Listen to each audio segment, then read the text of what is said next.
Welcome sa DRS 2.0. Fresh at nagbabagang happenings bang hanap mo? Mga padabarkads man yan o mga trending topics? Pwes, sagutin natin yan. Kaya naman isubscribe nyo na ang ating channel para sa mga nagbabagang balita everyday. So ayun, welcome back again sa ating YouTube channel mga kadabarkads. And for today's video, ang pag-uusapan natin ay tungkol sa mga importanteng kaganapan sa loob at sa labas po ng Itbulaga. So kanina nga po bago magsimula ang The Clones ka Boys of the Stars Grand Finals, sinimulan po ng Itbulaga na magpabalik muna ng mga tatak Itbulaga na dancers.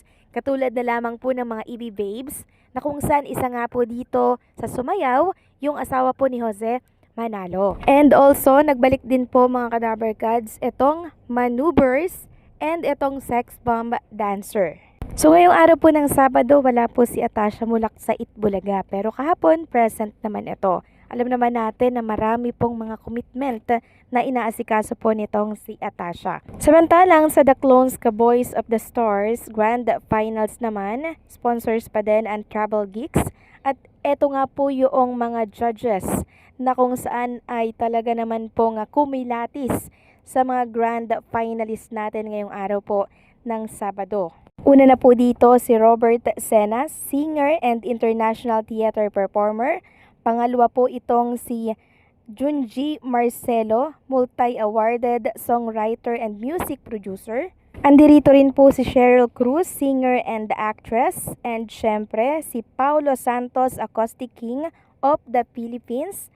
Andyan din syempre si Lolita Carbon, Pinoy rock icon. Kabilang din syempre itong si Buboy Garobillo, singer and actor. So mga bigatin po ang mga judges natin ngayong araw po ng Sabado. Talagang hindi po basta-basta mga judges, kundi talagang may mga napatunayan na po dito po sa industriya. And syempre, para maayos po ang scoring mga kadabarkads, meron pa rin po ang Itbulaga na score tabulator. At ang unang sumalang nga po dito sa The Clones kanina ay si Ryan Susiza sa Luis ng Antipolo City, na clone po ni Sue Thompson. So kanina po hindi siya masyadong plakado mga kadabarkads, medyo nakukulangan po ang mga viewers natin. Pero mahusay naman siya mga kadabarkads, yun nga lang po, medyo kulang yung performance niya ngayong araw. At ang sumunod nga po sa kanya ay itong si Luz Biminda Piedad ng Quezon City, na clone po nitong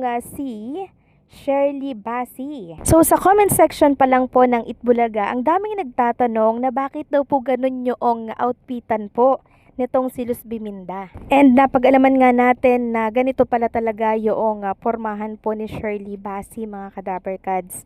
So talagang ginagaya niya na din po kung ano po yung outfitan nito. Talagang bongga at palaban po itong si Shirley Basi. So maganda po ang naging performance niya at marami pong judges natin ang nag-enjoy sa kanyang kinanta dahil alive na alive din po yung mga live audience sa Itbulaga. At ang pangatlo naman pong sumalang, walang iba kundi po si Jean Jordan Abinya ng Taguig City, na kung saan ang ginagaya niya nga po ay si Karen Carpenter. So dito po napabilib ng sobra-sobra ang ating mga judges. Meron nga po nagsabi doon na judge na director din ata yun mga kadabarkads, na kahit ano daw pong mangyari dito kay Jean Jordan ay gusto niya daw itong makatrabaho. Ibig sabihin, parang gusto niyang kunin.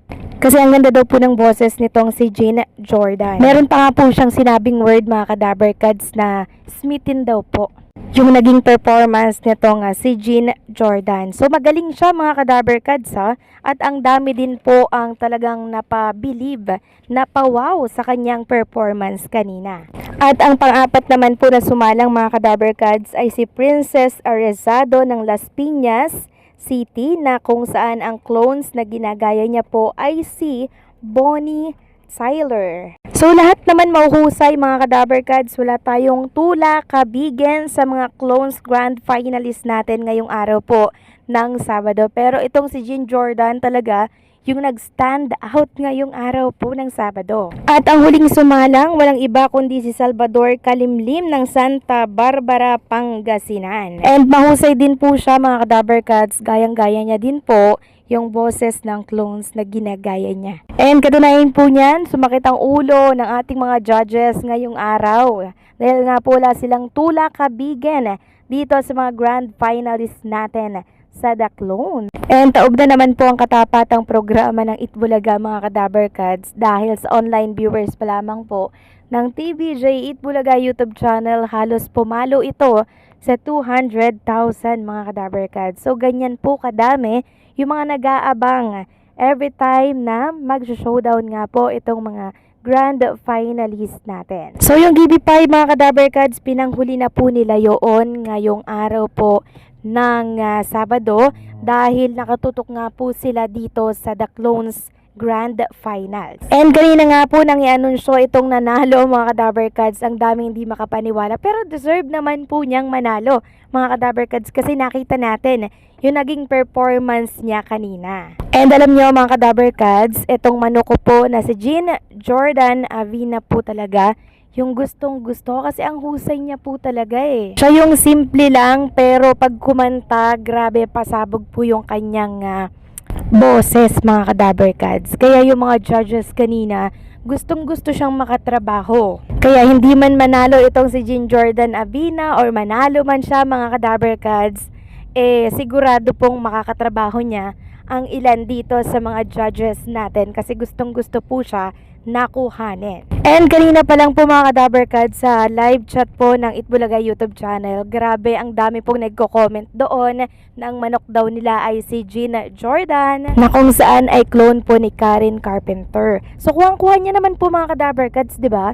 Yung boses ni Karen Carpenter. Kaya naman congratulations po sa nanalong The Clones kanina. Deserve niya po yan mga Kadaberkads dahil hindi naman po siya magkakaroon ng ganyang score kung hindi niya po deserving at kung hindi po siya mahusay. Alalahanin po natin na ilang mga judges din po ang nagbigay ng score dito. And also may score tabulator din para maiwasan po mga Kadaberkads yung pagkakakapalit-palit po ng mga scoring katulad po nung dati na nangyari. At ang Itbulaga po ay natuto na dito mga Kadaberkads. At sa tingin nyo ba ilalagay po ng TVJ Production ang programa nila sa alanganin? So hindi na po mauulit muli yung nangyari noong nakaraan. Kaya naman, congratulations po sa nanalong clones kanina at sa mga nagrereklamo po at against dito po sa scoring at syempre sa judgment.